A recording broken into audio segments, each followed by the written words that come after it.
Hello everybody. Today we are going to see prepositions. So what is a preposition? A preposition is a word that is placed before a noun to show its relationship to other words in a sentence. In simple words we can say that preposition is a word or phrase that connects a noun or pronoun to a verb or adjective in a sentence. uh, you can see some of the examples given here: under, over, after, before. These are some of the words which is used before the noun to connect or to relate itself with the other words in a sentence. We can see here the prepositional words that such as above, under, beside, outside, inside, on top, front, behind, between, around, up or down, through. Okay, so now here you can see above. The box is above the line. The box is under the line. The box is beside the line. The box is outside the line. The box is inside the line. The box is on top of the line. The box is in front of the line. The box is behind the line. The box is between the lines. The box is around the line. The box is up or down. You can see the arrows denoting up and down, and the arrows denoting through.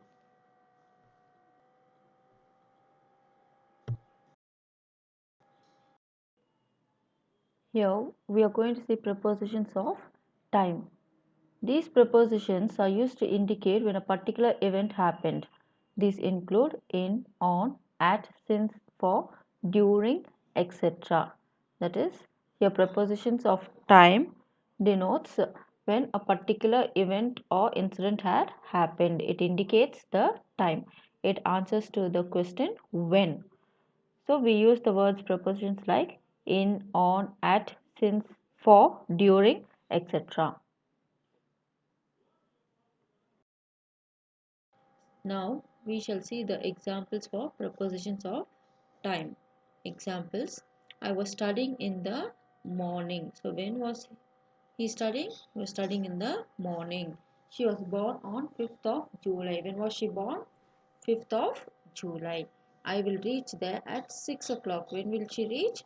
At 6 o'clock. So in the morning, 5th of July, 6 o'clock all denotes the time, and in, on, at, it is preposition. So the preposition is related with the time here, and you have to understand it answers to the question when. Next we are going to see prepositions of place. These prepositions are used to indicate the location and come before a noun or a pronoun. So here it is given clearly that to indicate the location, place, and come before a noun or pronoun. So where is the preposition placed is? It is placed before the noun or a pronoun. So what are these types of prepositions of places is in, on, between, behind, under, over, near, etc. So these are prepositions of places. Here examples for prepositions of places. The cat is on the wall. Where is the cat? On the wall. The second example, Janet lives near her workplace. Where does Janet live? Near her workplace. Third example, Raj is in his room. Where is Raj? In his room. So now note in these three sentences, it answers to the question where. So where? On the wall. The second one, where? Near her workplace. Third sentence, where? In his room. So here the wall, her workplace, room. This denotes the place, and on, near, in. This denotes prepositions. So these denote prepositions of place. We are going to see prepositions of movement. So these prepositions are used to describe movement. So it is used to describe the movement of a noun or a pronoun. What movement? What is the motion done by those noun or pronoun?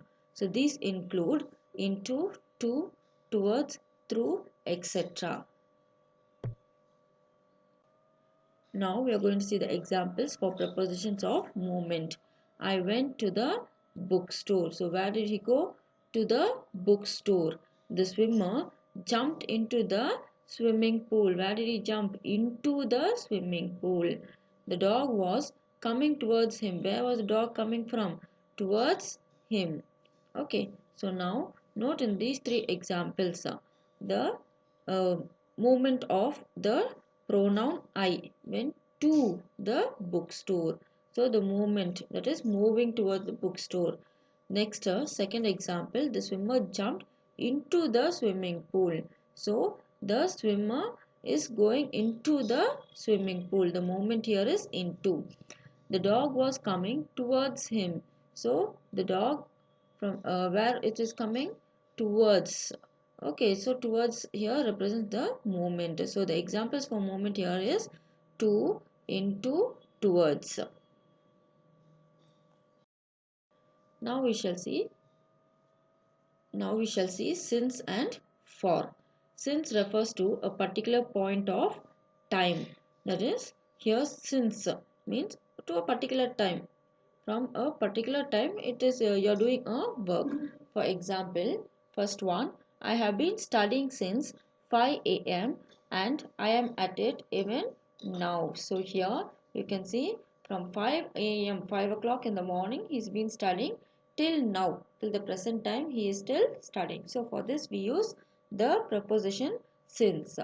The second example, the construction of this building has been going on since January. So here you can find the construction of the building. So they're constructing a building.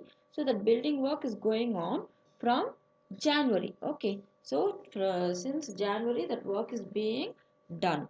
And till now, till the present time, it is being continued.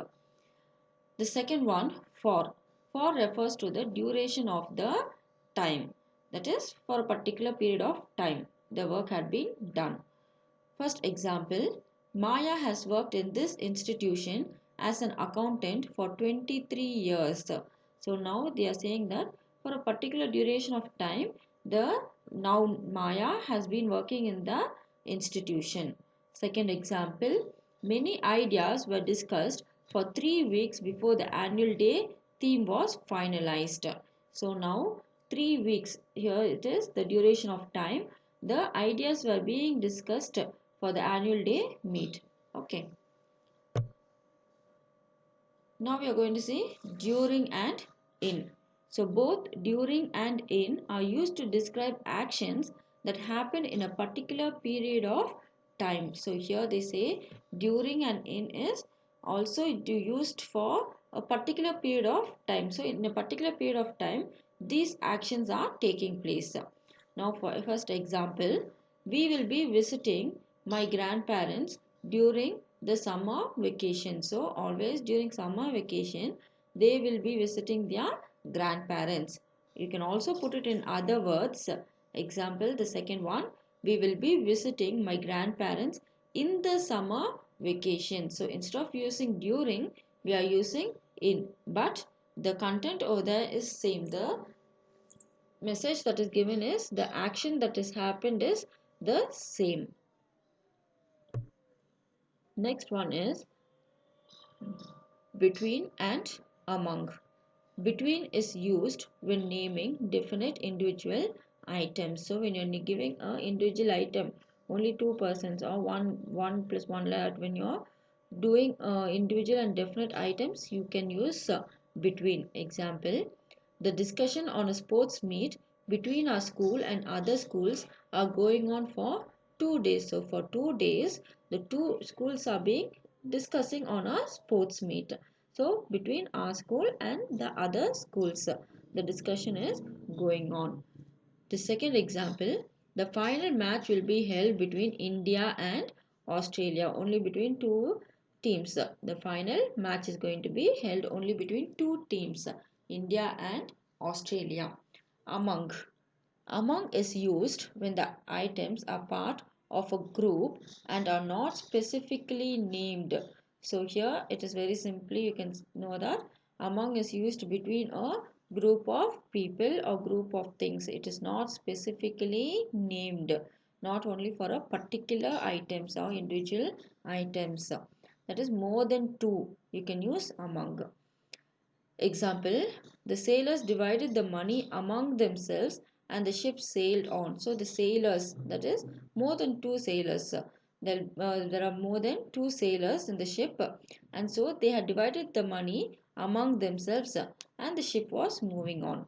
Second example, we had discussed this point among ourselves many times over the past month. So there is a group of people over there and they had been discussing a particular point for over there many times in the past.